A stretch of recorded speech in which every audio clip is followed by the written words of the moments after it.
Bon, les gars, si je vous parle de Geoffroy de la Gaderie, je pense que tous vous aurez déjà votre avis sur le bonhomme.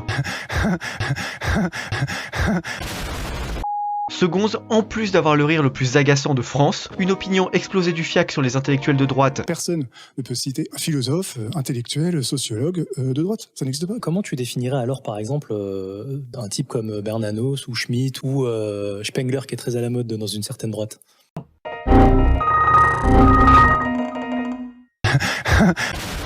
Et un doctorat en sociologie lui-même fondé sur une thèse tellement mauvaise qu'on dirait le bilan carbone de Bernard Arnault, il se paye le luxe d'entretenir une relation basée sur, je cite, un intense lien affectif avec deux personnes. Didier Héribon, 20 ans de plus que lui avec qui il est pacsé depuis les années 2000, sociologue également et grand pote d'Annie Ernaux. Quelle indignité. Et puis, surtout, le mec dont on va parler aujourd'hui, le jeune et fringant Édouard Louis, aka le meilleur sosie de Micron depuis Boris Vian. Et ces trois gonzes, Lasagnerie, Erilol et Édouard Louis, ensemble, ils forment vraiment une sorte de trio infernal de la bien-pensance parisienne spé combats sociétaux dans l'air du temps. En fait, ces gonzes, ce sont un peu la synthèse entre la sociologie jargonnante et hors-sol des années 80 et le refus actuel du réel par l'extrême gauche, notamment à propos d'un certain péril immigrationniste. À eux trois, ils cumulent tellement d'études sur les figures de la fameuse déconstruction, tellement de pétitions publiées dans un célèbre canard où les journalistes aiment un peu trop les enfants, et tellement de poncifs dignes d'un best-of de Sandrine Rousseau que je ne peux pas vous lister ça dans cette vidéo, ce serait beaucoup trop long. Alors vous me direz, cher Hussard, pourquoi ta chaîne qui parle d'écrivains et de littérature s'attarde-t-elle sur ces petits castrats sociologues? Eh bah c'est une excellente question et je vous remercie de vous la poser. Profitez-en pour vous abonner, activer la cloche et foncer sur les réseaux sociaux en description. Et puis pour vous répondre, si Lasagnerie et son Héribon de poche sont bien sociologues de profession, même si Héribon n'a pas de thèse et la Gaderie une très mauvaise, mais on va pas commencer à chipoter, Édouard Louis, lui, c'est plutôt un écrivain et même un romancier. Et pas un petit, hein. Édité au Seuil, adoubé par Annie Ernaux, goulûment pompé par toute l'intelligentsia mortifère de Saint-Germain-des-Prés, le gars c'est pas un CV qui nous lâche là, c'est un grand chelem. Alors moi, quand on vient me lancer un défi pareil, je suis clairement du genre à le relever. J'ai donc lu son premier roman, En finir avec Eddie Bellegueule, et bah honnêtement, vous allez le voir, le bilan est surprenant. Alors est-ce que j'ai aimé? Est-ce que je vais désosser ça avec la méticulosité d'un rouleau compresseur? Est-ce que les petites fanzous de gauche qui suivent ma chaîne à cause du plaisir coupable que ma supériorité intellectuelle leur procure, Mais non, c'est pas tabou,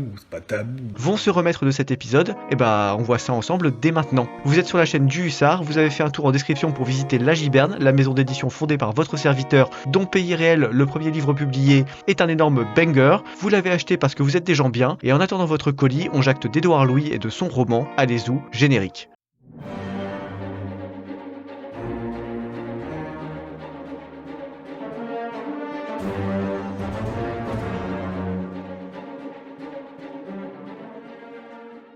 Bon alors, En finir avec Eddie Bellegueule, c'est un roman tellement autobiographique que je vois même pas pourquoi on continue à parler de roman, paru en 2014 et qui raconte l'histoire d'Eddie Bellegueule. Et Eddie Bellegueule, même si ça ressemble à un pseudonyme éclataxe pour un sidekick dans un manga de 12ème zone, sachez une chose, c'est le vrai nom d'Édouard Louis. Oui, en fait, c'est suite à ce livre qu'Eddie Bellegueule a pu changer officiellement et légalement de nom pour prendre le blast dont il a signé son bouquin, Édouard Louis. En gros, c'est un pseudonyme qui est devenu un vrai nom et un vrai nom qui est devenu un pseudonyme. Chose assez stylée quand même, mais on va en reparler. Est-ce que le monde il est à l'envers ou c'est moi qui est à l'envers? Donc, Eddie Édouard, dans ce bouquin, il vous raconte son histoire, son enfance, son milieu, d'où il vient et comment il s'en est sorti. Après une épigraphe tirée de Marguerite Duras qui a bien failli me faire tirer la chasse d'eau sur le bouquin avant même de le lire, on découvre que le petit Eddie est né dans une famille de méga prolixes du schnorr de la France. Et croyez-moi, quand je dis méga prolixe, c'est pas des lol. La Resse, vous connaissez la Resse? Sa famille, elle se compose d'un père alcoolique et lourdement handicapé après un accident de travail à l'usine, d'une mère au foyer clopeuse qui a 2 enfants d'un premier mariage, de plusieurs frères et sœurs et d'Eddie lui-même, fils aîné de ses parents, qui rêve de faire de lui une espèce de machine de muscles et un parangon de virilité. Ça va mal tourner cette histoire. Hélas pour eux, leur gamin est plutôt du genre tutu et danse classique que rugby et boxe anglaise, Vous mettez tous les deux en mini-jupe.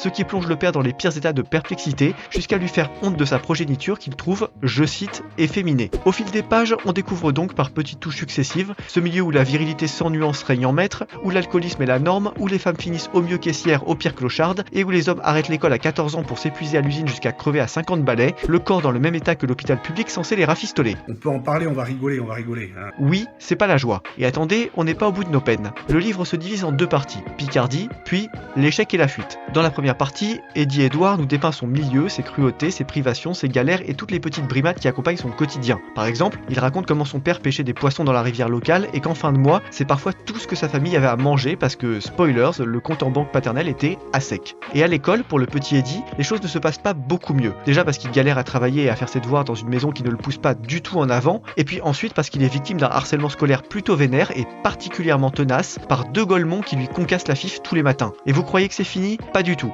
Faut encore que je vous parle de la pièce maîtresse de ce livre, l'homosexualité d'Eddie. Après, tout le monde fait ce qu'il veut. Vous vous souvenez quand j'ai dit que Laganerie, Héribon et Édouard Louis entretenaient un intense lien affectif tous les trois? Et bah avant de s'endoffer mutuellement dans les backrooms de la closerie des Lilas, il a bien fallu qu'Eddie découvre puis accepte son penchant pour les mecs. Et ça, quand tu baignes depuis toujours dans un univers qui regarde déjà comme légèrement suspect un gars qui bouge les mains en parlant ou qui compare à une femme un homme qui oserait prendre une douche par jour, c'est pas la quête la plus facile du jeu. Et ça, le narrateur, Eddie, il le sait parfaitement. En lui, il porte en permanence l'humiliation de ne pas être conforme à ce que ses parents, c'est-à-dire en dernier recours son milieu, attendent de lui. Et pour compenser ça, il va chercher à s'inventer une sexualité hétéro en mimant des scènes de X avec ses cousins, lui-même, le petit Eddie, 10 ans, faisant bien entendu la meuf pendant que son pote lui dilate le renflement brun en poussant des cris d'extase. Voy a la playa, había subido la marea. Oui, vous avez bien entendu. Ce livre, ce petit livre-là, il vous met en scène un écrivain qui a aujourd'hui pignon sur rue dans le petit monde bien pensant de Big 2K23, à 10 berges, la rondelle à l'air, en train de se faire ramoner le haut fourneau pour prouver sa virilité.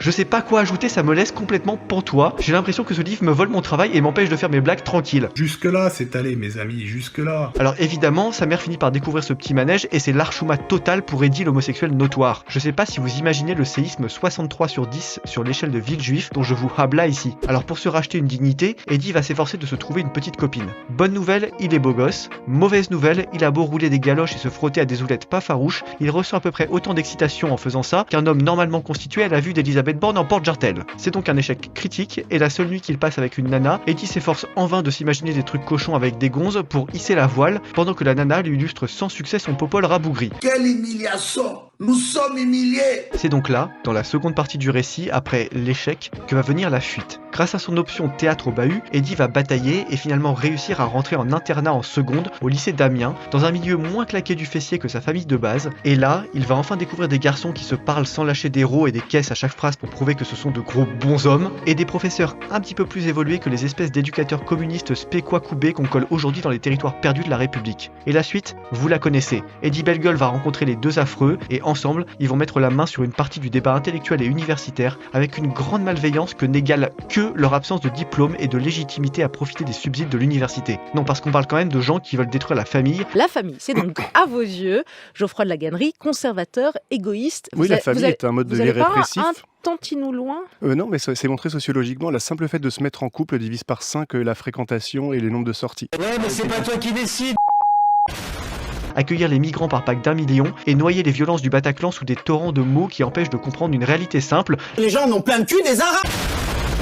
Mais je m'égare. En finir avec Eddie Bellegueule, c'est un roman qui a au moins deux mérites, ou disons, si le terme mérite vous fait criser, deux aspects intéressants. Le premier, c'est qu'il vous montre sans complaisance le fonctionnement des milieux white trash, comme on dit chez les roast-beef, c'est-à-dire le monde des blancs très pauvres et sous-éduqués, qui vivent dans des quartiers ruraux ou périurbains, qui n'ont rien à envier au ghetto du 9-3, mais dont, certainement par hasard, on ne parle jamais. Bon, et puis l'autre aspect notable de ce texte, c'est son écriture. En fait, ce roman alterne tout le temps les passages rétrospectifs racontés par Édouard Louis une fois adulte, et les passages cités en italique, qui reprennent mot pour mot des déclarations de son entourage sur tel ou tel sujet. En gros, on est là face à un roman construit un peu comme un essai de sociologie en fait. Alors là, je ne sais pas si vous verrez de quoi je parle, mais quand on ouvre ce genre de bouquin, on a généralement la même construction. Des citations de sources ou d'entretiens avec au milieu des incives narratives et analytiques de l'auteur. Et ce roman, il suit exactement le même schéma. Et ça, paradoxalement, à mes yeux, ça sauve ce livre. Et ouais, ça le sauve. Pas de bûcher pour sa pomme. Et là, faut que je développe un peu. Quand j'ai attaqué ce bouquin, vous me connaissez, moi qui penche à droite avec en prime un certain dégoût pour les institutions, quand je vois un gonze subventionné par l'université et proche des mélanchonistes dégobiller un roman, j'ai envie de décrocher mon sabre de cavalerie et de taper ma meilleure charge Hello Style. Et honnêtement, quand tu ouvres un livre qui commence par une phrase de Duras et déploie un style somme toute assez pauvre pour te conter une histoire de gamin qui s'endoffe dans une grange au lieu de jouer au foot ou de construire des cabanes comme tout le monde, tu commences à te dire que l'option rage quitte le livre n'est finalement pas si mauvaise. Mais ce qui m'a fait rester devant ce livre, finalement, c'est l'alchimie très particulière qui se dégage du mélange entre les passages OSEF écrits par un wannabe intellectuel et les paroles critiquables, caricaturales mais hautement vraies et qui sonnent vraies des protagonistes qui interviennent au fil du récit. Vous savez, Céline disait qu'un écrivain, c'est un mec qui met sa peau sur la table. Alors j'ai mis ma peau sur la table.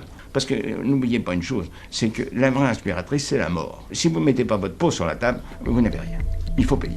Et bah, Édouard Louis, c'est un mec qui a mis la peau de ses parents sur la table. Et est-ce que ça en fait un grand écrivain? Certes non, mais ça suffit pour que je trouve son livre intéressant et que je n'ai pas le sentiment d'avoir totalement perdu mon temps dans sa lecture. Pour autant, est-ce que je vous le recommande? Franchement, si comme moi vous l'avez qui traîne dans un coin et que vous pouvez le lire sans l'acheter, ça vaut le coup. Allez-y. À la limite, dans une boîte à livres ou en brocante pour 2 €, prenez-le aussi. Mais sinon, quitte à acheter un livre qui parle d'enfance pauvre et traumatique, je vous recommanderais plutôt de vous pencher sur Mort à crédit de Céline ou Le bruit et la fureur de Faulkner, dont je jacterai un jour ici si je trouve le temps. Je vous mets les liens en description, franchement, tentez le coup si vous les avez pas déjà lus, ça vaut son pesant de cacahuètes. Là, vous aurez un vrai travail de recherche sur la langue et une vraie capacité à explorer littérairement la crasse des basses couches sociales. Parce qu'au fond, En finir avec Eddie Bellegueule, c'est un roman qui trouve son intérêt dans la description d'une classe sociale oubliée, mais dont la dite description n'est pas le propos central, ce n'est qu'un prétexte. Parce que oui, le propos central de ce roman, c'est la quête d'identité du narrateur, qui doit trouver à quel monde il appartient et s'il est plutôt à voile ou à vapeur, si vous voyez ce que je veux dire. D'ailleurs, la fameuse phrase de Marguerite Duras, dont j'arrête pas de parler ici tellement ça a été un screamer pour moi à l'ouverture du bouquin, elle dit « Pour la première fois, mon nom prononcé ne nomme pas ».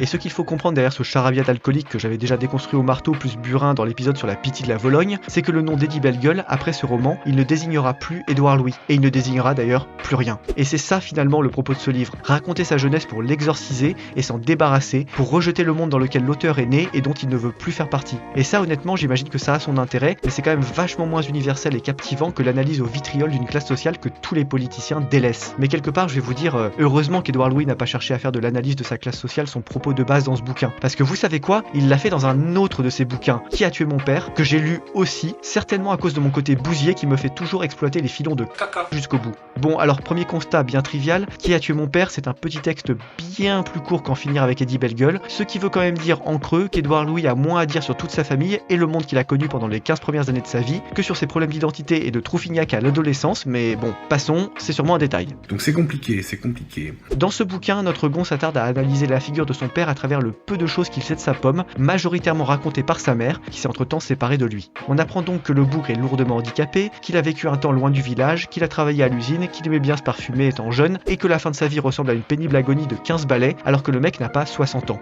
Et tout ça, honnêtement, c'est plutôt intéressant et touchant, surtout qu'on voit que le père, même s'il est victime de son milieu social, au fond c'est pas un mauvais bougre, et qu'il est même attachant sur quelques détails. En revanche, ce qui est bien agaçant dans cette histoire, c'est Édouard Louis lui-même. Entre l'écriture d'En finir avec Eddie Bellegueule et la publication de cet opuscule, notre clampin, il avait pris le temps de se radicaliser dans le gauchisme. Lecture de Judith Butler ou de ses copains Héribon et Lasagnerie sur Jollerie, séjour à la fac de Yale, turlute post-mortem à l'œuvre de Michel Foucault, bref, le mec avait fait l'école d'officier du Wokistan, et la conséquence première de cet auto-lavage de crâne digne des Khmers rouges, c'est qu'il passe son temps à entrecouper son paplard déjà famélique de digressions sur l'intersectionnalité. Être pauvre et noir, c'est pire qu'être juste noir.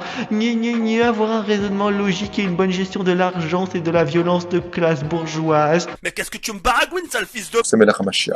Mais Fichtre Saint-Gris, en plus d'être débile, quel rapport avec le schmilblick? C'est possible d'être plus tête à claque? Comment ça, oui?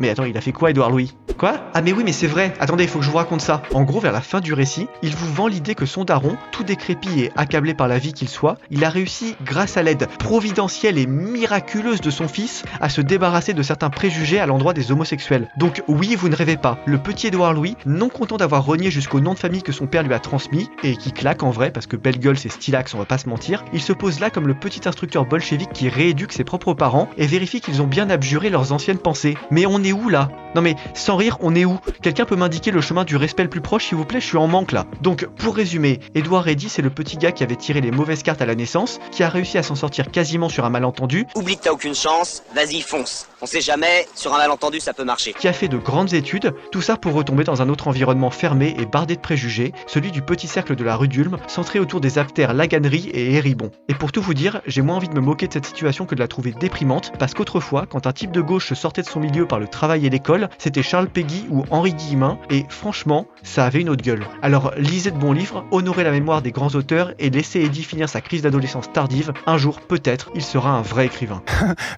Alors, si après cet épisode vous avez envie de vous dire qu'il n'y a définitivement rien de bon à tirer de la littérature contemporaine, sachez que moi, je relève le gant. Le monde est bourré de jeunes gens avec des choses à dire et la manière de le faire qui n'attendent qu'une occasion pour s'exprimer. Et c'est pour les représenter et éviter que notre époque ne soit définitivement noyée sous les petits laganeries que j'ai fondé La Giberne, ma propre maison d'édition. Alors, ça ne vous engage à rien, mais venez faire un tour en description et jetez un œil sur Pays Réel, le premier livre de la maison, ça devrait vous plaire et vous redonner espoir. Aujourd'hui, je crois avoir été plutôt mesuré et nuancé, donc je compte sur vous pour rester respectueux dans l'espace commentaire. N'oubliez pas de vous abonner, d'activer la cloche et de passer sur les réseaux sociaux, voire sur le Tipeee pour les plus braves et les plus formidables d'entre vous. Dans tous les cas, moi je vous dis à très vite pour un nouvel épisode, et d'ici là portez-vous bien. Allez, rompez les gars.